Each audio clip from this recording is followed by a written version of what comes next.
जनसंघर्ष मोर्चा अध्यक्ष और जीएमबीएन के पूर्व उपाध्यक्ष रघुनाथ सिंह नेगी ने कहा कि जिस तरह से पछुआदून में आए दिन गोवंश की हत्याएं हो रही हैं, उनके लिए जरूरी है कि सरकार गाय को राज्य पशु का दर्जा देकर इनका संरक्षण करने की दिशा में काम करे।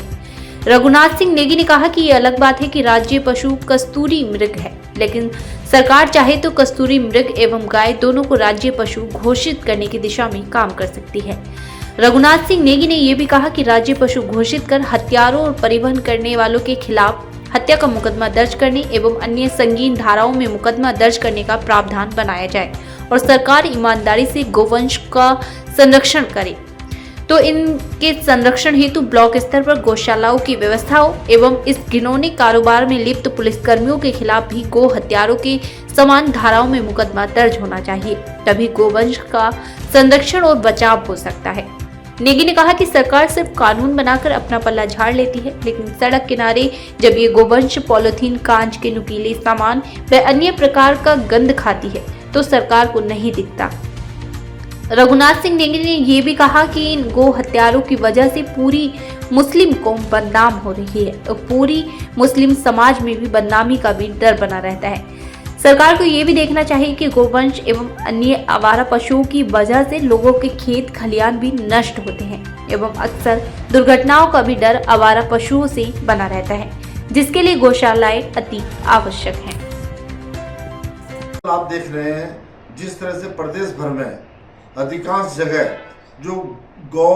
हत्याएं हो रही हैं, जो गौवंश की हत्या हो रही है, निश्चित तौर पे उसके लिए ये जरूरी हो गया है आज के समय में कि जो हमारा गौवंश है, जो गाय है, उनको राज्य पशु घोषित करना चाहिए सरकार को, जिससे इनका संरक्षण हो। ये अलग बात है कि जो कस्तूरी मृग है आज हमारा राज्य पशु है, लेकिन सरकार चाहे इनका, अगर ईमानदारी से सरकार इनका संरक्षण करना चाहती है तो इन दोनों को राज्य पशु घोषित करे। आज आप देखते हैं सरकार की लापरवाही की वजह से सरकार सिर्फ और सिर्फ भाषण तो देती है कि हम गाय का संरक्षण कर रहे हैं, लेकिन आपने देखा होगा लगातार सड़कों के किनारे जो हमारी जो गौवंश है,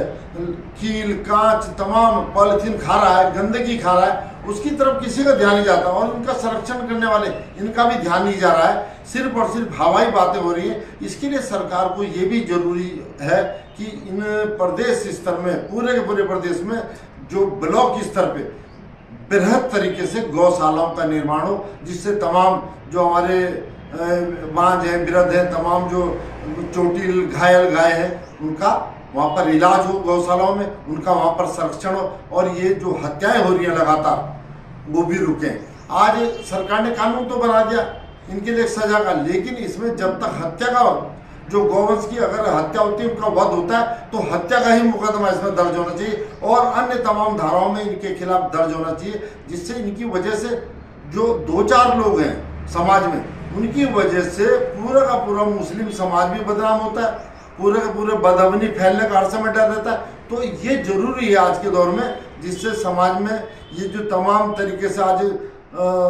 बहुत अस्थिरता और ये अशांति हो रही है, उसको रोकने के लिए बहुत जरूरी है कि इनका गौवंश का संरक्षण हो। और दूसरी तरफ आपने भी देखा होगा सरकार ने सिर्फ अपना काम कर लिया, सिर्फ वादा कर लिया, लेकिन जो तमाम जो हमारे किसान हैं उनकी भी खेत खलियान है, वो भी आवारा पशु बर्बाद करते हैं, तमाम जो हमारा गौवंश है वो भी बर्बाद करता है, तमाम सड़कों पे दुर्घटनाएं भी होती हैं। तो इनको रोकने के लिए भी ये भी आवश्यक है। अगर प्रत्येक स्तर पे, ब्लॉक स्तर पे गौशालाएं बन जाएगी तो निश्चित तौर पे इनका संरक्षण होगा और कोई भी चाह करके भी इनका वध नहीं कर सकेगा। इसलिए जरूरी है कि सरकार बहुत सख्त से सख्त कानून बनाए, जिससे इन हत्यारों को, जो हमारे गौवंश का जो वध करने वाले लोग हैं, इनको सबक मिले और मोर्चा बहुत जल्दी इस मामले को शासन में भी रखे। संरक्षण की बात है, संरक्षण जब भी हो सकता है जब बहुत रचनात्मक काम होगा, सरकार चाहेगी। सरकार खाली घोषणाएं कर देगी, उससे कोई काम होने वाला बिल्कुल भी नहीं है। इसलिए ज़रूरी है आज ये समाज में जो इस तरह का हो रहा है सिस्टम, ये बंद होना चाहिए बिल्कुल। अब हर खबर होगी पारदर्शी, हर सच होगा सामने। जानिए मेरे साथ हर सोमवार शाम 7 बजे वार्ड समीक्षा में।